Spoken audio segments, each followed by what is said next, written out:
진정한 승자는 북한 대 미국 내전도 가능. 진정한 승자는 북한.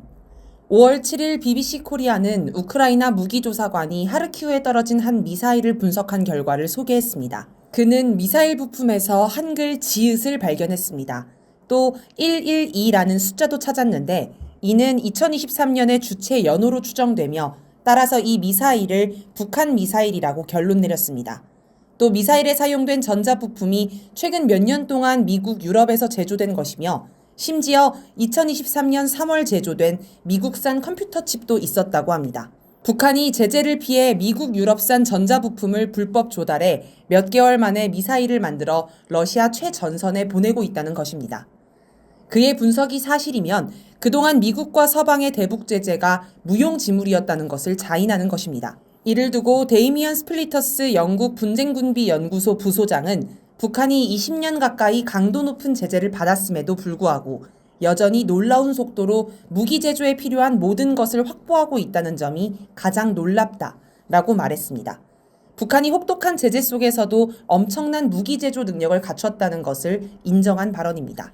영국 싱크탱크 왕립합동군사연구소의 북한 전문가 조지프 번 선임연구원은 여기서 진정한 승자는 북한이라면서 북한은 러시아에 중요한 도움을 제공했고 이는 큰 영향력을 가져다 줬다라고 말했습니다. 미국과 서방의 제재를 뚫고 러시아를 중요하게 도와주고 큰 영향을 줄 정도로 성장한 북한이 우크라이나 전쟁에서 진정한 승자라고 평가한 것으로 보입니다.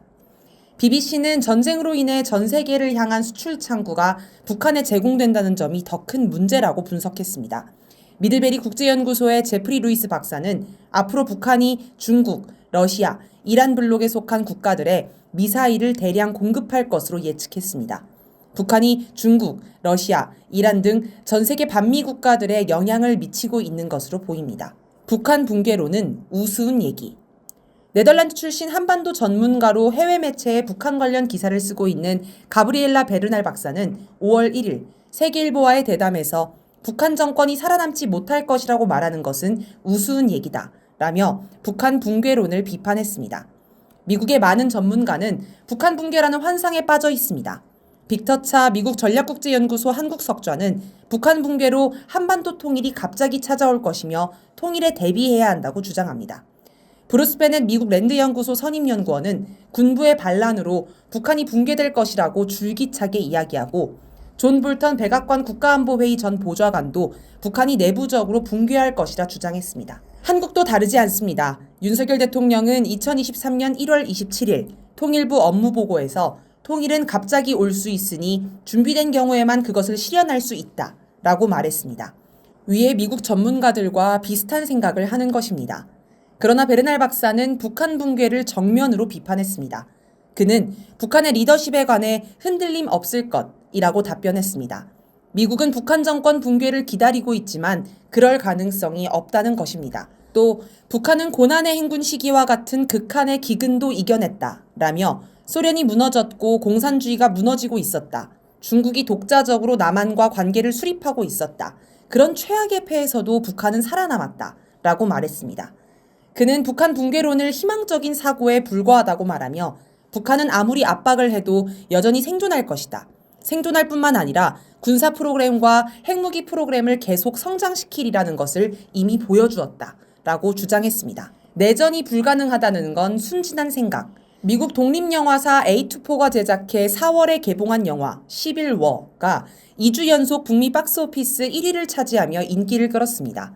이 영화는 미국에서 3선 대통령이 탄생하고 텍사스, 캘리포니아주가 뭉친 서부군, 19개 주가 뭉친 플로리다 동맹, 북서부의 신민중군이 연방정부에 반란을 일으키는 등 극심한 혼돈과 분열에 빠진 미국이 격렬한 내전에 휘말리는 상황을 그렸습니다. 영화에서는 달러 가치가 폭락해 캐나다 화폐를 쓰는 모습도 나옵니다. 이런 영화가 흥행하는 것은 미국인이 현실에서도 이와 같은 일이 벌어질 수도 있다고 생각하기 때문이 아닐까요? 이에 관해 바버라 월터 샌디에이고 캘리포니아대 교수는 4월 21일자 뉴욕타임스에 내전을 겪기에 우리는 너무 착하다는 것은 순진한 생각이라면서 결코 내전은 없다. 우리는 이미 아주 큰 내전을 겪은 바 있다. 라고 하여 미국에서 내전이 불가능하지만은 않음을 시사했습니다. 2021년 1월 6일 바이든의 대선 승리를 부정하는 트럼프 지지자들이 미국 국회의사당을 점거하는 초유의 폭동이 발생했습니다. 이 사건을 두고 미국이 사실상 내전에 빠진 것으로 보는 사람들도 있었습니다. 트럼프는 지속해서 선거 불복을 주장하며 폭동을 선동했습니다.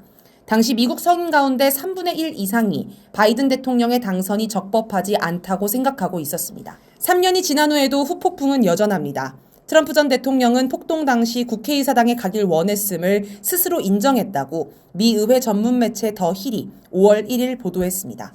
트럼프의 생각은 지금도 당시와 변함이 없음을 알 수 있습니다. 트럼프와 바이든은 대선을 앞두고 연일 강도 높은 발언을 이어가고 있습니다. 트럼프는 자신이 11월 대선에 이기지 못하면 미국 전체가 피바다가 될 것이라고 주장하고, 바이든 대통령은 정치적 폭력 위협이라며 국회의사당 폭동의 재발을 원하느냐라고 성토했습니다. 국회의사당 폭동이 실제 재현될 가능성도 있습니다. CBS 1월 여론조사에서 전체 응답자의 51%는 대선 패배가 평화적으로 수용될 것이라고 답했으나 49%는 폭력이 있을 수 있다라고 답했습니다. 다음 대통령이 누가 되든지 미국은 극심한 혼란에 빠질 수 있는 것입니다. 최근에는 미국 대학가를 중심으로 팔레스타인 이스라엘 전쟁을 두고 반전 시위가 확산하고 있습니다. 정부는 경찰 병력을 투입해 학생들을 폭력 연행하고 있으며 심지어 교수까지 팔을 꺾고 연행하는 등 강경 진압을 하고 있습니다. 이에 맞서 학생들이 점거 농성을 하는 등 시위가 격렬한 양상으로 번지고 있습니다. 미국 사회가 상당히 혼란합니다. 미국은 대립과 혼란이 커지고 내전 가능성까지 언급되지만 북한에 관해서는 진정한 승자는 북한 붕괴로는 우스운 얘기 같은 평가가 나옵니다. 참으로 뒤숭숭합니다.